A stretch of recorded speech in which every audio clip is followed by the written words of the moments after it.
JapanesePage.com's beginning Japanese phrases. This week's word is すればよかったです。I wish I had done. Should have.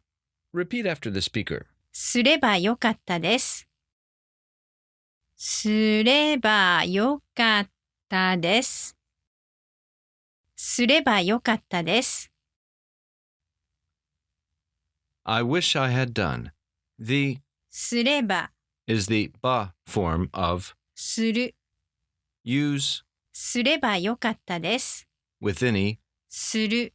verb to mean I wish someone had done that.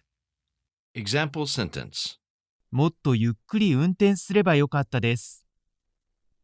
I wish I or you had driven slower. もっとゆっくり運転すればよかったです。もっとゆっくり運転すればよかったです。Do you remember what すればよかったです。means? I wish I had done. Should have. Now, let's break this sentence down. もっとゆっくり More, slowly, 運転 drive すればよかったです。would have been better. もっとゆっくり運転すればよかったです。